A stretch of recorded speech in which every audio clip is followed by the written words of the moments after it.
एक तरफ अमेरिका और ईरान में न्यूक्लियर डील की बातचीत चल रही है और दूसरी तरफ ईरान ने ऐसे मिसाइल्स इराक भेज दिए हैं जो यूरोप तक तबाही मचा सकते हैं। जो ग्रुप्स कल तक हथियार डालने वाले थे, अब उनके पास ऐसी ताकत आ गई है जो पूरा मिडल ईस्ट हिला सकती है।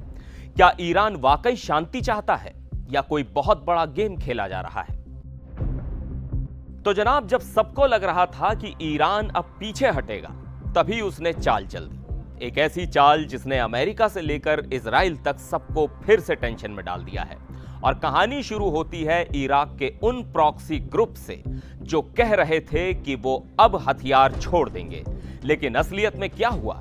द टाइम्स ऑफ लंदन की रिपोर्ट के मुताबिक पिछले हफ्ते ईरान ने अपने सबसे खतरनाक मिसाइल्स इराक के अंदर मौजूद प्रॉक्सी ग्रुप्स को ट्रांसफर कर दिए हैं।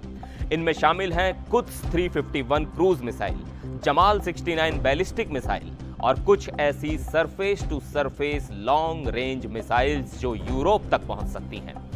अब सवाल ये उठता है, ये मिसाइल्स दी किसे गई? इराक के वही प्रॉक्सी ग्रुप्स जिन्हें अमेरिका विरोधी माना जाता है और जो पहले से ही यूएस और इजरायली बेस पर हमले कर चुके हैं। पिछले साल ही इन ग्रुप्स ने ड्रोन हमलों में अमेरिकी और इजरायली सैनिकों की जान ली थी और अब उनके हाथ में इतने खतरनाक हथियार आ गए हैं जो सीधा क्षेत्रीय स्थिरता को हिला सकते हैं।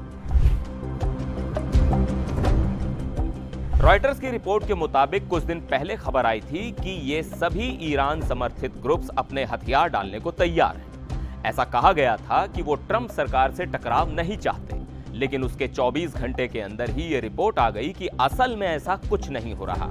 एक रीजनल डिप्लोमेटिक सोर्स ने साफ कहा कि ये सब ड्रामा है, रियल में कोई भी डिसार्म नहीं हो रहा, बल्कि मिसाइल ट्रांसफर करके ईरान ने साफ मैसेज दे दिया है कि वो अपने प्रॉक्सी नेटवर्क को कमजोर नहीं होने देगा। लेकिन ये डीलबाजी के बीच अचानक मिसाइल क्यों भेजे जा रही हैं? क्योंकि ईरान को डर है उसके प्रॉक्सी नेटवर्क का हश्र भी कहीं हमास और हिजबुल्लाह जैसा ना हो जाए। याद दिला दें कि 7 अक्टूबर 2023 को हमास ने इजराइल पर अटैक किया था, जिसमें 1200 लोग मारे गए थे और 251 लोग बंधक बनाए गए। इसके बाद हिजबुल्लाह ने उत्तरी इजराइल पर डेली अटैक शुरू कर दिए और फिर ईरान के दूर बैठे साथी यमन के हूती विद्रोही, सीरिया और इराक के ग्रुप्स, इन्होंने भी ड्रोन और मिसाइल अटैक्स किए। और इस बीच ईरान ने खुद भी 2 बार सीधे इजराइल पर मिसाइल और ड्रोन अटैक किए, जो इस्लामिक रिपब्लिक के इतिहास में पहली बार हुआ। जवाब में इजराइल ने ईरान की एयर डिफेंस और मिसाइल फैसिलिटीज पर स्ट्राइक की और तभी से डर बना हुआ है कि अमेरिका और इजराइल कहीं मिलकर ईरान की न्यूक्लियर फैसिलिटीज को तबाह न कर दें। और अब जबकि डोनाल्ड ट्रंप दोबारा राष्ट्रपति बन चुके हैं, उन्होंने आते ही मैक्सिमम प्रेशर पॉलिसी फिर से लागू कर दी है। 2015 की न्यूक्लियर डील से बाहर निकलना, फिर से सैंक्शंस लगाना और अब खुलेआम धमकी देना कि अगर ईरान ने डील साइन नहीं की तो बॉम्बिंग होगी। और इसी शनिवार ओमान में ईरान और अमेरिका के बीच हाई लेवल न्यूक्लियर टॉक्स हो रही हैं। ट्रंप ने खुद ये बात बेंजामिन नेतन्याहू से मीटिंग में कंफर्म की है।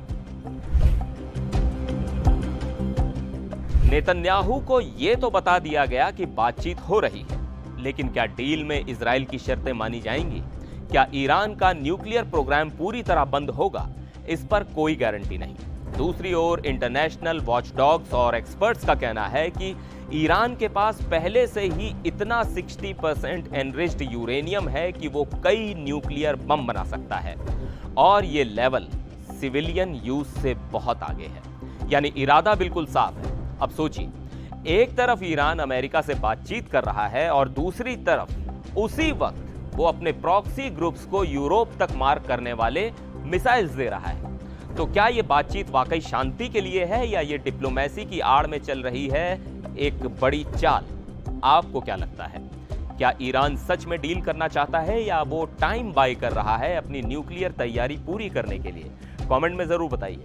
अगर आपको ये वीडियो जानकारी पूर्ण लगा हो तो लाइक और शेयर जरूर कीजिए और ऐसे ही डिटेल्ड एक्सप्लेनर के लिए चैनल को सब्सक्राइब करना मत भूलिए। फिर मिलेंगे एक और वीडियो में, तब तक के लिए नमस्कार।